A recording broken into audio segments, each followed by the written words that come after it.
안녕하십니까, 박병욱입니다. 2월 22일 토요일입니다.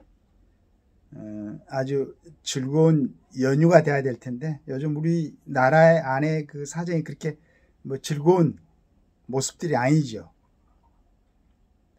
그래서 걱정이 됩니다. 양아치란 말이 있는데 그 뭐랄까, 그러니까 사람들이 정상적인 인식으로는 감당할 수 없는 행위들을 하고, 그러나 아주 저항을 하지 못하는 큰 힘은 아니고 좀 어중간한 그러한 그 모습들을 보이는 그런 사람들 양아치라고 그러죠. 그런데 그 양아치 중에서도 굉장히 출세한 사람이 있습니다. 한나라를 세운 유방인데요. 이 사람 그 초안지에 그 처음을 보면은 진짜 망나이도 그런 망나이가 없죠. 그런 이제 행동들을 하면서도 가슴속에서는 뭔가 이제 꿈이 있었던가 봐요. 그래서 그 주변에 같이 이제 고향 친구들 중에서 장량과 소아가 있었는데, 나중에는 장량은 아마 중국 역사를 통틀어서도 전략가로서 참모로서 굉장한 역할을 하고, 그래서 장자방이라고 그랬죠. 그 다음에 이제 소아는 살림꾼이었나 봐요. 굉장히 행정이 밝아가지고 그 살림을 꾸렸죠. 물론 장량은 나중에는 이제 유방의 어떤 그런 걸 느껴가지고 이제 지금 장각이라고 그런 것 같은데 그 맞는 말인지 모르겠습니다. 글이 이제 숨어 들어가고, 유방이 나중에는 세보인가 군사를 보냈다고 그래요. 자기 이제 후대들의 어떤 정권 안정을 위해서, 우리나라의 태종이 그랬던 것처럼. 그런데 이제 그 장가기가 굉장히, 저는 가보지는 못했습니다만은 그런 모양이에요. 그래서 거기 숨어 살았다고 그러거든요. 여하튼 이제 유방은 그런 걸 거쳐가지고 그 시대에서 중국 역사를 통해서도 굉장한 장군이었죠. 황후로 갔다가 이제 자기 밑에 있는 한신이라는 굉장히 지략에 뛰어난 명장을 이용해가지고 제거를 하고, 나중에 한신도 한왕으로 봉했지만은 결국은 이제 장량한테 죽임을 당했죠. 그러나 소아는 큰 자기 뜻은 없고 하여간 살림을 잘했나 봐요. 그게 이제 유방의 눈에도 저 친구는 앞으로 내 어떤 후대들이 정권을 유지하는데 큰 방해가 되지 않겠다 그래서 살려준 것 같은데 그런 얘기. 그래서 양아치에서 최고로 출세한 사람. 제 생각입니다. 이건 이제 좀 행설수설한다고 생각하시고 재미로 들어보시면은, 양아치에서 출세한 사람, 유방 최고로 출세한 사람. 우리나라에서도 청계천에서 거지 생활하다, 그때는 그 모습은 양아치였죠. 물론 그 사람은 성격이 그래서 뭘 갖다 훔치고 그러지는 안 하고 이렇게 동냥질을 하고 그랬던 모양인데, 나중에는 자기 친구를 위해서, 물론 이제 그게 나오는 얘기입니다만은 현실. 근데 나중에 그 친구가 굉장히 도움을 줘요. 김도한 씨한테. 식당에서 음식을 먹고 나서 먼저 도망시키고 이제 자기가 나중에 도망가고 그런 모습을 보이던데, 이 사람도 이제 양아치에서 그러니까 청계천에서 시작했지만은 나중에 자기 아버지가 김자진 장군이라는 걸 알고는 어떤 이제 주변에 그런 얘기를 듣고 그런 마음을 아버지의 부끄럽지 않는 주먹이 돼야 되겠다. 그러면서 이제 건달이 되는 거죠. 건달하고 양아치하고 큰 구별이 있는지는 모르겠습니다만은, 하여간 건달은 뜻이 하늘에 닿는다 이런 뜻이 있는 모양인데, 하여간 나름대로 어떤 자기 스스로는 정의감에 불타는 어떤 주먹, 이런 걸 얘기했나 봐요. 그래서 거기 보면은 이제 시라소니 같은 사람들, 그 다음에 이하령이 같은 사람들, 두 사람은 이북에서 내려왔는데, 시라소니라는 사람은 중국을 돌아다니면서 이제 여러 사람들, 중국에서 활동하는 그런 사람들을 갖다 꺾고 왔는데, 낭만 주먹들이죠. 그 사람들은 무기를 쓰지 않았어요. 그런데 이제 그 중에서도 그때 고등학교를 졸업하고 경찰도 했던 이정재는 나중에 이제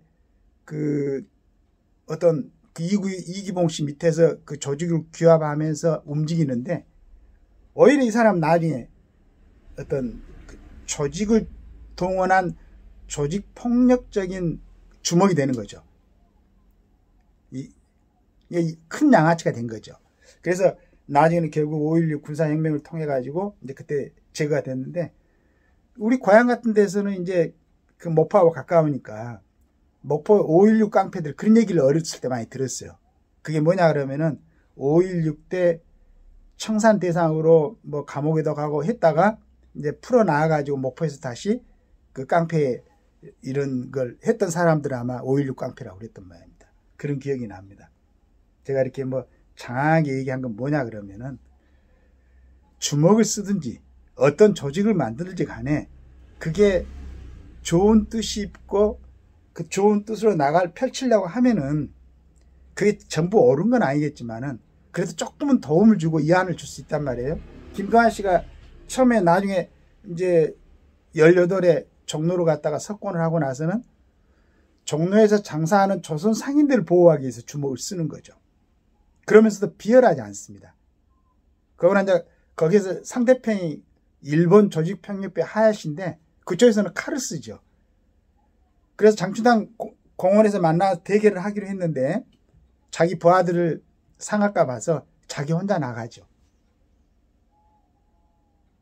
멋있지 않습니까? 하야시 편은 칼을 쓰는데 그 상대들하고 대결을 하는데 부하들을 끌고 가면은 부하들이 상할까 봐서 그쪽 칼을 쓰니까 자기 혼자 나가는 겁니다. 나중에 부하들이 알고 간 걸 이제 그쪽에서 일본 쪽에서도 보니까 일본 아마 보스가 받는 모양인데 저건 너무 맞지 않다, 균형이 맞지 않다. 그래가지고 아마 뭐 중재가 되고 그런 것 같은데 뭐 정확한 건 모르겠습니다. 하여간 낭만이죠. 이 양반은 끝까지, 물론 이제 나중에 해방이 되고 나서 우리나라에서 그냥 공산당들이 움직일 때 거기는 총기를 갖고 싸우고 하니까 그때는 이제 총기를 쓴 것 같아요. 그 다음에 이제 6.25가 일어나가지고 부산 쪽으로 피난을 갔는데 그쪽에서 학도병을 지휘하는 일도 했죠. 그러니까 이 사람은 자기 이익을 이제 한 것도 잘 몰랐다고 그랬죠. 물론 아주 정확하게 파악한 건지 어쩐지는 모르겠는데 국민하고 국가를 위해서, 그 다음에 자기 조직을 위해서는 언제든지 자기 목숨을 버릴 준비를 하고 있었어요. 근데 이제 그러면서 나중에는 이제 국회의원 됐는데, 이정재가 볼 때는 처음 무식한 친구가, 자기는 그래도 고등학교도 나오고 일본 한국에서 이제 해방되고 나서 경찰도 하고 그랬었는데, 저 주먹으로 산 친구는 국회의원이는데, 글자도 잘 모르는 친구는. 그래서 자기도 한번 해보려고 이천에서 나오려고 준비를 했었죠. 결국은 어떤 상황이 전개돼가지고 이기봉이라는 사람이 대신 이제 이천에 나와가지고 국회의원이 되고, 그리고 3.15 부정선거가 있었던 겁니다. 그리고 학생들이 일어났죠. 고대에서 처음에 시작돼가지고 4.19 의거라고 하는, 우리가 헌법 전문에 나온 4.19 의거가 바로 3.15 부정선거로 인해서 촉발된, 물론 이제 그 전에도 뭐 여러 가지 이승만 대통령의 독재 뭐 이런 거 이제 있었습니다만은, 제가 이런 생각을 했던 게, 어제 보니까 고대에서 학생들이 지금 뭐 윤석열 탄핵 반대를 갖다가 외치면서 하고, 또 그 문 앞에는 대진녀인가요? 대진녀이란 이렇게 친구들이 또 반대, 탄핵 찬성 운동을 하고 막 이렇게 한 거 봤습니다.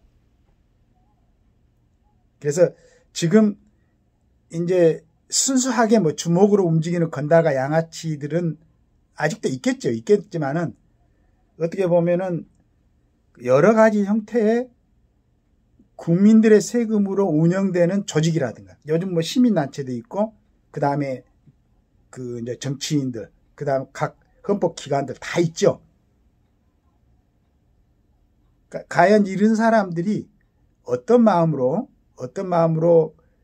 그 직에 앉아 있으면서 자기가 맡은 업무를 하냐에 따라서 저는 이제 속으로 그 생각을 하는 겁니다. 어떤 사람은 건달이 될 수도 있고, 어떤 사람은 양아치가 될 수도 있다. 근데 이제 우리 김도한 그분처럼 뭐 글을 잘 모르고 막 이런 분들은 없죠.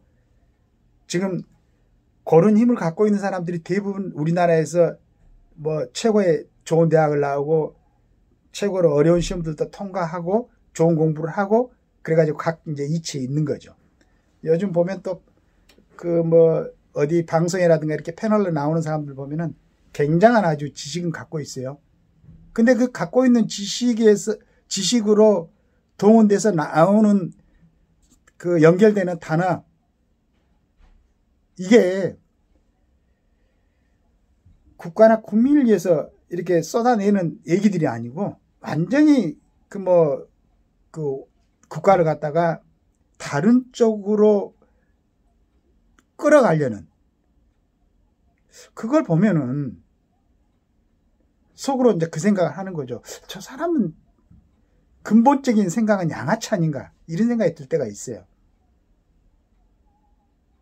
물론 뭐 이제 참 저 같은 경우에 굉장히 참 적합한 그 단어들을 잘 구성해 가지고 제가 이제 그런 걸 방송에 보면은 그때그때 스톱시켜 가지고 이제 단어를 정리하고 그 어떤 얘기를 했는가를 갖다가 생각해 보는 그런 시간도 갖습니다만은, 젊은 친구들도 그런 사람들이 많이 있어요.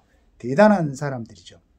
그런데 어떤 사람들은 평생을 국가에서 주는 녹을 먹고 살았던 사람들, 국가의 국민들로부터 칭송을 받았던 사람들이 어떻게 저 나이에, 가끔은 저보다도 나이가 더 먹은 사람들도 있어요. 저는 국가나 국민들한테 이익이 되지 않는 반국가적인 말을 저렇게 할 수가 있을까? 자기가 갖고 있는 어떤 그 지금까지 얘기했던 또 최소한의 자기 양심을 통과시키지 않고 걸러내지 않고 저렇게 함부로 할 수 있을까? 이 생각을 할 때가 있는 거예요.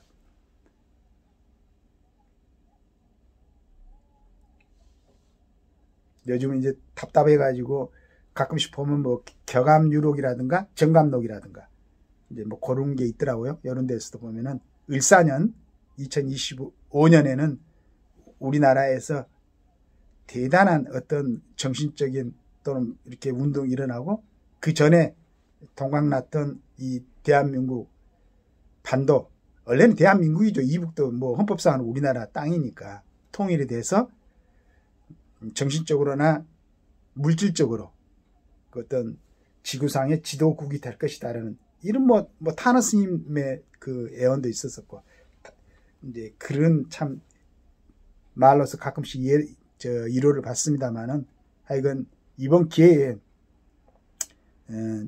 윤석열 대통령의 계엄령으로 인해서 우리가 갖고 있는, 대한민국 갖고 있는 여러 가지 병폐라든가 그 다음에 또 우리가 할 수 있는 여러 가지 희망, 이 같이 다 보이는 것 같아요.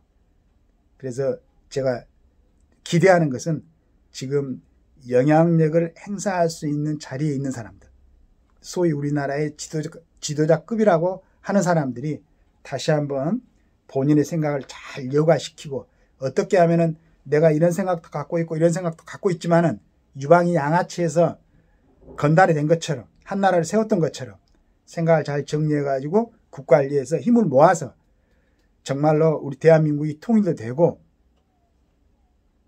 세계의 어떤 정신적으로나 물질적으로 지도국이 어떻게 하면 될 수 있겠는가를 좀 연구를 해보고 차분하게, 일단은 윤석열 대통령 지금 정상적인 좀 판단들을 해가지고 대통령으로 복귀시켜서 나머지 2년 몇 개월 동안에, 그 기간 동안에 우리가 필요한 부분을 갖다 좀 더 정리를 하고 27년 정상적으로 대통령 선거를 해가지고 우리 국민들이 원하는 그러한 기회가 될 수 있도록, 이번에 뭐 서울대, 그 다음에 연세대, 고대에서도 보니까 학생들이 이렇게 시위를 하고 하던데, 그것도 잘 수습하고 정말로 그것도 절제 있고 정상적이고 평온하게 잘 국민들을 설득시키고 어떤 방향으로든지 좋은 국가가 다시 통합되는, 좌우진영, 그 다음에 동서 모든 국민이 같이 통합되어 갖고 좋은 쪽으로 갈 수 있는 그런 길을 갖다가 여는 그런 통로가 되기를 기대합니다. 감사합니다.